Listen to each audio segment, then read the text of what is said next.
I came home on a Tuesday evening in late October, when the maple trees along Elmwood Drive had already turned that deep, burning red that only happens in Ontario. I had spent 31 years as a registered nurse at St. Michael's Hospital in Toronto. 31 years of 12-hour shifts, of holding strangers' hands through their worst moments, of coming home with swollen feet, and a quiet kind of satisfaction that no one who hadn't done the work could fully understand. I retired at 63, 2 years earlier than I had planned, because my knees finally asked me to stop.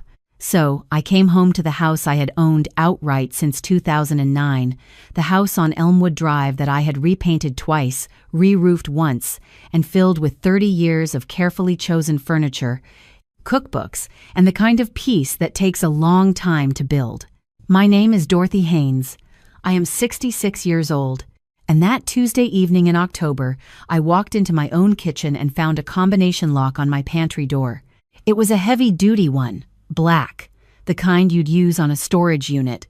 It had been threaded through the handle and the frame, and it sat there in the middle of my kitchen like it belonged, like someone had decided it was a perfectly reasonable thing to put on a door in a house that was not theirs. I set my bag on the counter. I put my keys in the bowl by the door the way I had done every evening for 14 years. I stood in front of that lock for a long moment and said nothing. My daughter-in-law, Claire, came around the corner from the living room with a cup of tea in her hand and a look on her face that told me she had been waiting. "Oh, that," she said, nodding toward the pantry. "We needed to separate the groceries. Derek and I buy our own things, and it just makes more sense to keep them organized." I looked at her. Then I looked at the lock again. Then I said, very quietly, "That's my pantry, Claire." She took a sip of her tea. "It's a shared space," she said. "This just makes things cleaner." I did not raise my voice. I did not cry. I went upstairs, changed out of my work clothes. I still volunteered 3 days a week at the community health center, washed my hands, and stood at my bedroom window, looking out at the backyard where I had planted a row of cedar hedges, the summer my husband, Gerald, passed away. Gerald died in 2017. I planted those cedars because I needed something to do with my hands and something living to look after. They were 12 feet tall now. I thought about that lock for a long time that evening. My son Derek was 38. He had a kind face and his father's laugh, and a habit, which had grown worse over the years, of disappearing whenever things became uncomfortable. He and Claire had been married for 6 years. They were a couple who matched in a particular way. Derek provided the silence, and Claire provided the direction, and between the two of them, they had built a life that worked well as long as everyone around them agreed to its terms. They had moved into my house 8 months earlier. The story they told was that they were between places. Derek's position at the property management company where he worked had been restructured, and Claire had left her marketing job to start a consulting business that had not yet started generating income. They needed a few months, they said, just until they got back on their feet. I said yes because he was my son, and because the house had 3 bedrooms and I only used 1, and because I believed, at the time, that a few months meant a few months. By October, it was clear that a few months had quietly become something else. What I want you to understand is that it did not happen all at once. It never does. It happened the way water damages a foundation gradually, in ways that are easy to dismiss one at a time. First, it was the living room furniture rearranged because Claire found the layout inefficient. Then it was the good casserole dishes moved to the top shelf. I couldn't reach without a step stool because Claire needed the lower cabinet for her vitamins and supplements, which were numerous. Then it was my habit of watching the evening news at 6, interrupted by the observation that the television was needed for Derek's work calls that seemed to happen at 6 in the evening with suspicious regularity. Then it was small comments about my grocery choices, about the bread I bought, about the brand of coffee I had been buying since 1998, and then it was a combination lock on my pantry door. I want to be honest with you about something. There was a part of me, during those months, that doubted myself. That is the thing nobody tells you about being a certain age and living alone. You become vulnerable to the idea that perhaps your standards are too high, your expectations unreasonable, your sense of your own home exaggerated. Claire was skilled at suggesting this. Not directly. Directly would have been easier to name. It was always framed as practicality, as efficiency, as just trying to make things work for everyone. The word everyone was used frequently. It did the work of making me feel that my preferences were merely one vote among many, in a house where I held the title deed. My daughter, Pamela, visited the last weekend of October. Pamela was 34, lived in Waterloo, worked in software, and had inherited my habit of saying very little until she had something worth saying. She arrived Saturday morning, hugged me at the door, walked into the kitchen, saw the lock on the pantry, and turned to look at me with an expression I recognized immediately. It was the same expression I must have worn the evening I first saw it. "Mom," she said. "I know," I said. "How long has that been there?" 3 weeks. She sat down at the kitchen table. We had coffee. Claire was upstairs. Derek was at a hockey game with a friend. One of the increasingly frequent absences that I had begun to understand were not coincidental but strategic. Derek left when he sensed tension the way some animals leave before a storm. Pamela said, "What's your plan?" I told her I had one. I told her it wasn't finished yet, but that it was coming along. She nodded slowly, the way she used to when I would explain something to her as a child and she was deciding whether she trusted the explanation. Then she nodded again, more firmly, and said, "Good. What do you need from me?" That was my daughter. That was the difference. I had started the plan 3 weeks earlier, the same night I saw the lock. I had gone upstairs, and I had not cried, and I had not called anyone, and I had not sent an angry text. I had sat on the edge of my bed and thought carefully.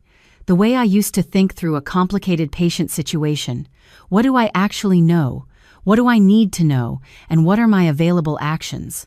What I knew, the house was mine, free and clear, purchased with Gerald's life insurance and my own savings. My name was the only name on the title deed. I had confirmed this the following morning by taking out the folder where I kept important documents and reading it slowly over my coffee. What I needed to know, whether Derek and Claire had made any financial commitments involving my property without my knowledge. I had reason to wonder. 2 months earlier, I had found a credit application on the printer. Derek had forgotten it there for a home equity line of credit. The application listed the Elmwood Drive property as collateral.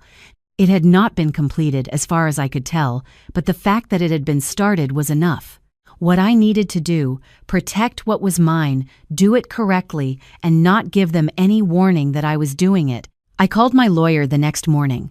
Her name was Sandra Okafor, and she had handled Gerald's estate and the refinancing of the house in 2009, and she was exactly the kind of woman I trusted, precise, calm, and allergic to unnecessary words. I explained the situation. She listened without interrupting. When I was finished, she said, "Come in Thursday. Bring the deed and anything else you have." I also called my bank. I spoke with a loans officer named Paul and explained that I wanted to make sure there were no applications for credit attached to my property that I had not authorized. Paul was helpful. There were no completed applications. The one I had found on the printer had never been submitted. I felt some of the tension in my shoulders release, but only some. Over the following weeks, I did several things quietly and without announcing them. Sandra filed a formal notation on the title deed that required my in-person witness signature for any credit application or transfer involving the property. She explained the legal details. What mattered to me was that the door was locked from my side now, with a lock that required my consent to open. I also began keeping a record. This sounds more dramatic than it was. It was simply a notes application on my phone, where I wrote down dates and incidents with the same clinical precision I had used for 31 years writing patient notes. The rearranged furniture, the moved dishes, the living room during the 6 o'clock news. A conversation I had with Derek on a Sunday in September in which I asked directly when they thought they might be looking at moving out, and in which he said things would become clearer after the new year, without specifying which new year. The combination lock, with the date it appeared and the exact words Claire used when I asked about it, I noted these things not out of bitterness but out of clarity. I have found over the years that clarity is one of the most important things a person can choose to maintain. It is easy to let things become blurry, to let incidents blur into moods, moods into vague dissatisfaction, dissatisfaction into a helpless feeling that things are simply this way and always will be. Writing things down kept the edges sharp. It kept me from doubting myself. In early November, I made one more call. I reached out to a contractor I had used before, a reliable man named Terry, who had done the roof in 2015, and asked him to come by for a consultation about converting the basement into a separate unit. I did this because I was beginning to understand that the conversation I needed to have with Derek and Claire would go more smoothly if I had already decided what came next. Having a plan for after made it easier to close the door on the current arrangement without any of the anxiety of an uncertain future. Terry came on a Wednesday morning when Claire was at a coffee meeting and Derek was at work. We walked through the basement. It was a good space, 9-foot ceilings, a separate entrance through the side yard, a bathroom roughed in already. Terry said he could have a proper 1-bedroom unit down there within 3 months if I wanted. I said I'd think about it. But standing there in that basement with Terry, looking at the potential of the space, I felt something shift in me. It was a quiet feeling, like a door opening or a lock being removed. I want to tell you about the Wednesday evening when everything came into the open, because it did not happen the way these things happen in stories, with shouting and dramatic revelations and doors slamming. It happened over dinner, and it was very calm, and I think that is what made it effective. I had made roast chicken. I had done this deliberately. Derek loved roast chicken. It had been his request every birthday since he was about 7 years old, and I wanted the evening to feel normal until it was time for it not to. I also wanted to make a point. I had cooked this meal in this kitchen for decades, and I did not need to ask anyone's permission to use my own pantry to access my own rosemary. The combination lock had come off the pantry the previous Thursday morning. I had found the model online and discovered that most of this brand's locks had a standard override procedure using a reset pin and the manufacturer's default code. It took me 8 minutes. I set the lock in the middle of the kitchen counter and left a note beside it, folded once. The note said, "This is my house. I own it. Every room in it belongs to me, including the pantry. I am asking you, respectfully and once, to remember that. I am also asking you to set a date for when you plan to leave. I need that date in writing by the end of this week. I have a lawyer, and I have been keeping records, and I am entirely prepared for whatever conversation comes next." That was all it said. I had written it in my best handwriting on the good notepaper. Claire had texted me that afternoon. The text said, "Dorothy, I think we need to talk." I had replied, "Yes, dinner at 6. I'm making roast chicken." So we sat down to dinner. Derek carved the chicken.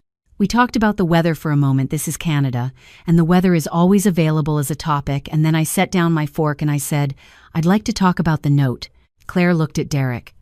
Derek looked at his plate, then at me, then at his plate again. He said, "Mom, I know things have been a bit. We've been meaning to talk to you about the timeline." "I'd like a date," I said. "Specific, written down."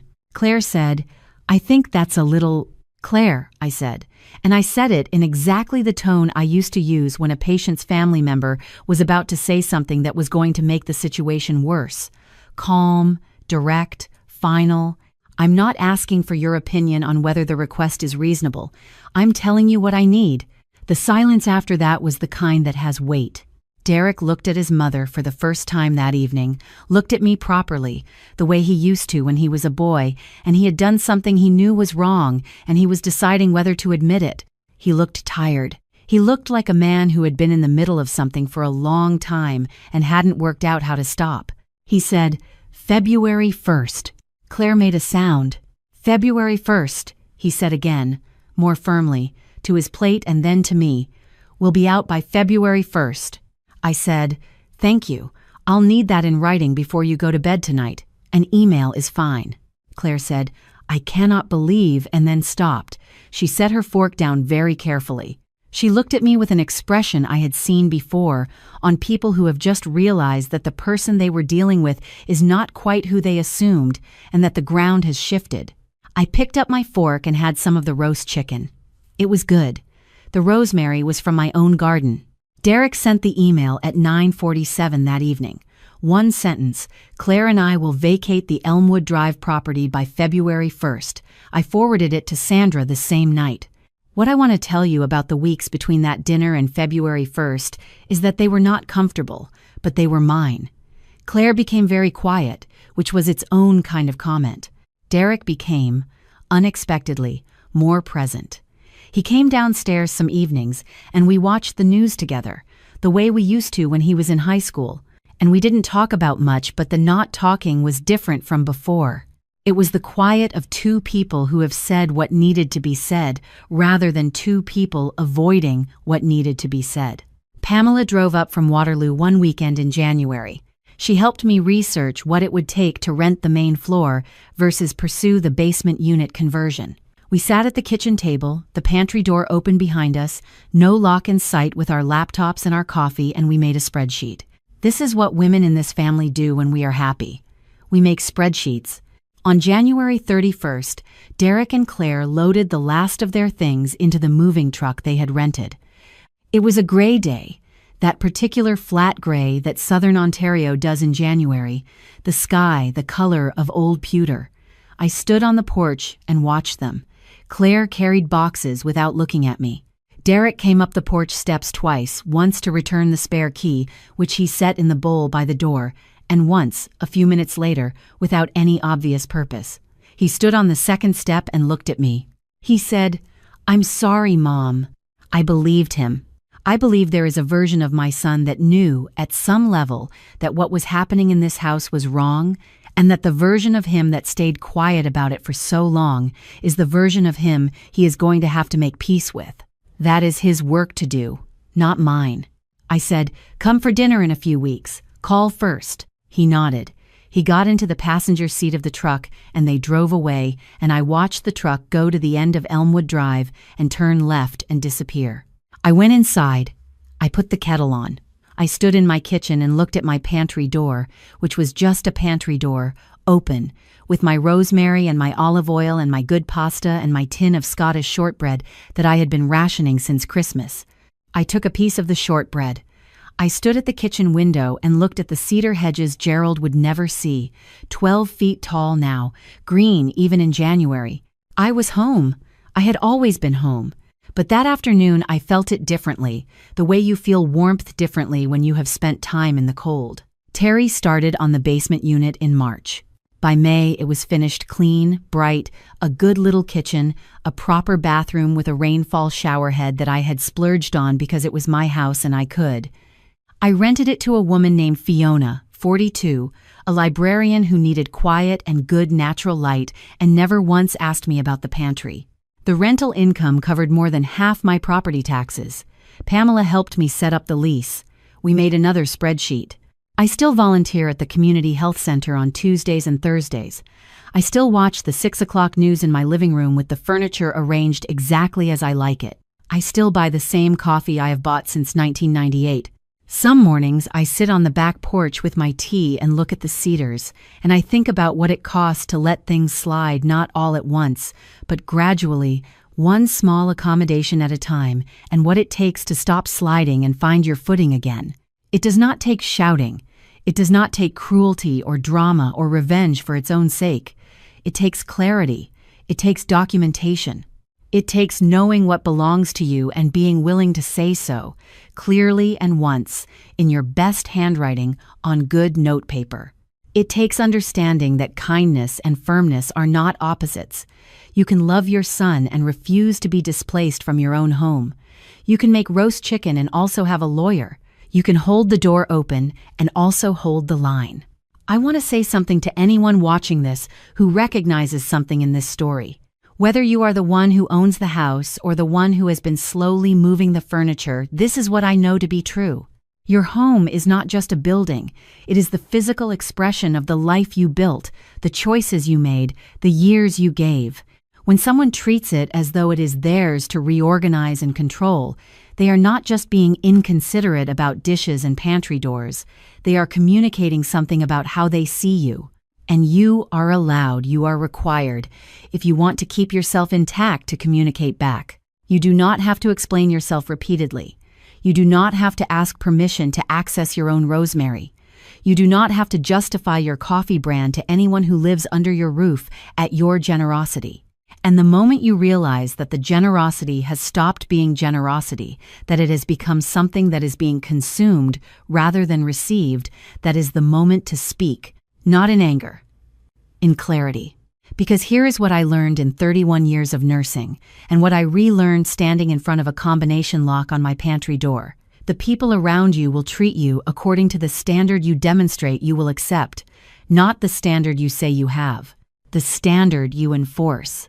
Set the standard, hold it, and if someone puts a lock where it doesn't belong, take it off. You have every right. It was your door to begin with.